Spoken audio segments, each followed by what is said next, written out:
कुछ दिन पहले की घटना है, मैं दिल्ली में अपनी कार से जा रहा था, एक रेड लाइट पे खड़ा था, वो बत्ती कब हरी होगी मुझे ध्यान नहीं रहा। कुछ सोच रहा हूँ ऐसा कभी आपके साथ भी हुआ हो। तो एक मोटरसाइकिल आई घूम घाम के मेरे पास, मेरे कार का शीशा खटखटाया, मैंने शीशा नीचे किया, बोला इससे ज्यादा हरी नहीं होगी वो।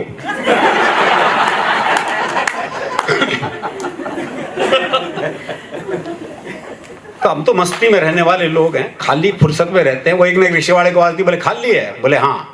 बोले आप फिर ताश खेलते हैं। तो हास्य के लिए इतनी फुर्सत जरूरी है। वो एक ने रिक्शे वाले से कहा, बोले स्टेशन चलेगा? बोले हाँ। बोले कितने पैसे? बोले 25 रुपए। बोले ये तो रहा स्टेशन। अच्छा, मैं पैसे कम कराने होते हैं जगह को पास बुला लेते हैं। बोले ये तो रहा स्टेशन। रिक्शे वाला बोला हाथ नीचे कर ले वरना रेल के नीचे आ जाएगा।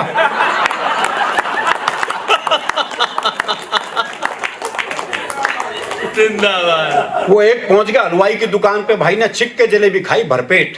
जब पैसे देने का नंबर आया तो भाई ने जेब झाड़ दी, बोले पैसे तो नहीं है। अब दुकानदार दुकान से बाहर निकला, 15-20 मिनट तबीयत से धुना पीटा उसे। जब खुद थक गया पीट पीट के तो वापस दुकान में चला गया। अच्छा, वो भी कपड़े झाड़ के खड़ा हो गया है। बोले अब तो खड़ा है, जा। बोले इसी भाव 1 किलो और दे दे। तो मैंने सोचा कुछ पल अलग ढंग से जिया जाए और किसी महिला मित्र को वीडियो कॉल किया जाए, कुछ तो परिवर्तन हो। ये सोचकर मैंने अपनी सबसे सुंदर महिला मित्र को वीडियो कॉल मिलाया, लेकिन उसने फोन ही नहीं उठाया। थोड़ी देर बाद लैंडलाइन पर उसका फोन आया। मैंने फोन न उठाने की शिकायत की तो उसने समझाया, देखो सारे ब्यूटी पार्लर बंद हैं, अपना चेहरा नहीं दिखाऊंगी, मैं भी भाभी जी की तरह चुड़ैली लग रही हूँ इसलिए वीडियो कॉल नहीं उठाऊंगी। ये कष्ट भी सहा। अच्छा, एक कविता और कोरोना काल से संबंधित सुनाता हूँ, फिर हरियाणा पे आ जाएंगे जी। क्या है कि 3 साल हमारे पास कोई काम नहीं था, हम सब बिल्कुल खाली थे। 3 साल के बाद जब पहला निमंत्रण मिला, उसके एक कविता सुनाना चाहता हूँ।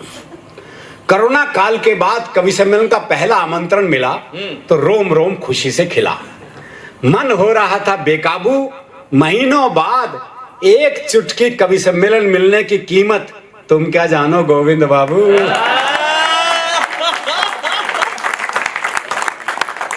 बहुत अच्छे। तालियां सुने, माइक देखे, जमाना बीत गया, ना कहीं गए ना आए, इसलिए पेमेंट पर भी कोई नखरे नहीं दिखाए।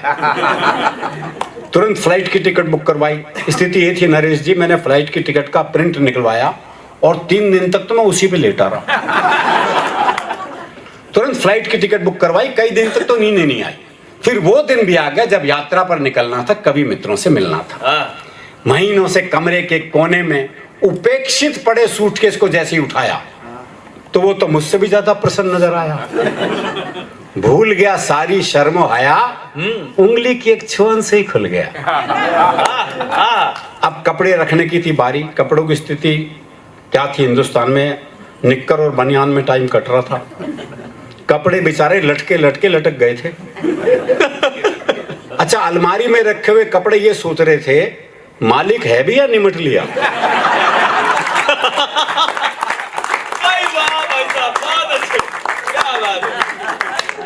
अब कपड़े रखने की थी बारी तो खोल ली अलमारी। शर्ट और पैंट दोनों अकड़ी अकड़ी थी, माथे की छोड़ो पूरे बदन पर त्योरियां पड़ी थी। पानी के छींटे और गर्म स्त्री से उनका बल निकाला और बड़े प्यार से सूटकेस में डाला। अब तो सूटकेस खुशी से फूला नहीं समा रहा था। एयरपोर्ट पर भी मुझसे आगे आगे जा रहा था। काउंटर वाले ने पूछा लगेज, मैंने कहा हैंडबैग है। सुनते ही सूटकेस बौखला गया।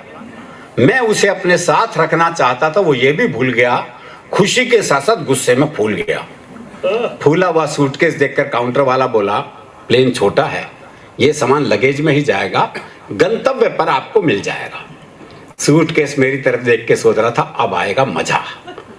महीनों से कमरे के कोने में पड़ा पड़ा इसी ठलवे को तो झाड़ू पोछा लगाते देख रहा था।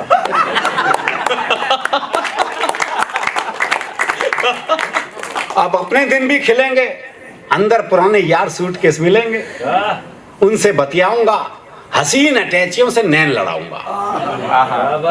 काउंटर के पीछे तरह तरह के सूटकेसों का था हुजूम, कुछ धाकड़ थे कुछ मासूम। कई सूटकेसों की आंखों से तो आंसू बरस रहे थे।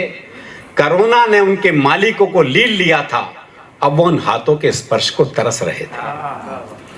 खैर उनको अपने हाल पर छोड़ मैं विमान की तरफ बढ़ा और ये सोच के चढ़ा कि गेट पर ही हाथ जोड़े मुस्कुराहट बिखेरे एयर होस्टेस के सुंदर से चेहरे के दर्शन होंगे।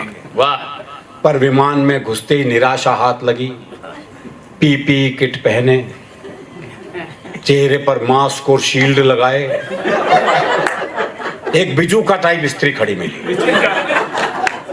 उसका ये रूप हमने 2 घंटे सहा। बिना मतलब घंटी बजाना दूर, प्यास लगने पर भी उसे पानी लाने को नहीं कहा।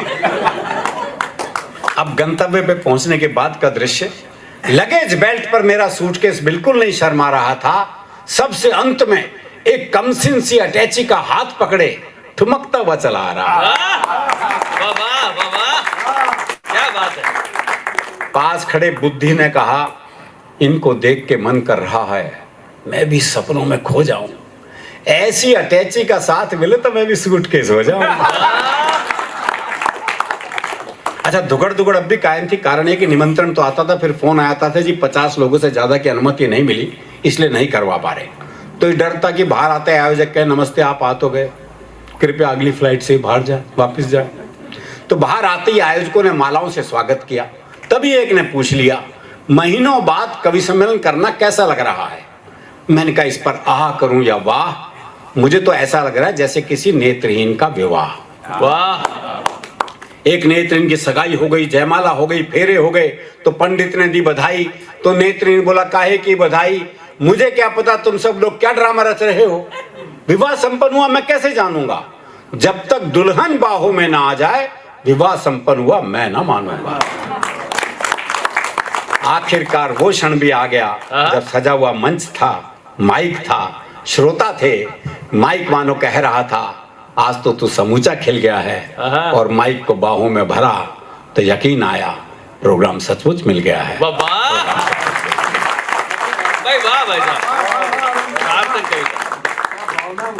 अब हरियाणा पे आते हैं जी, और हरियाणा में हास्य के लिए कहीं जाना नहीं पड़ता।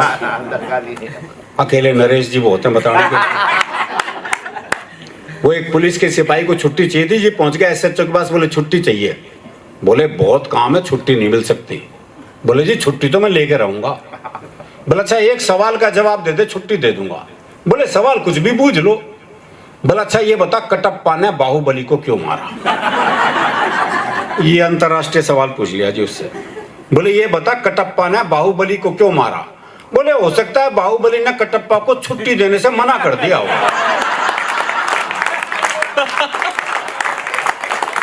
वाह, बहुत अच्छे। वो एक और को छुट्टी चाहिए थी, पहुंच गया सच के पास, बोले छुट्टी चाहिए। बोले किस लिए चाहिए? बोले जी मेरी शादी है। अब इस पे तो कौन मना करे। बोले अच्छा कितने दिन की चाहिए? बोले तो लुगाई देखने के बाद पता चलेगा। तो हम हास्य में जीने वाले लोग हैं, हर समय मस्ती में रहते हैं। कारण ये कि फुर्सत में रहते हैं, मस्ती में रहते हैं।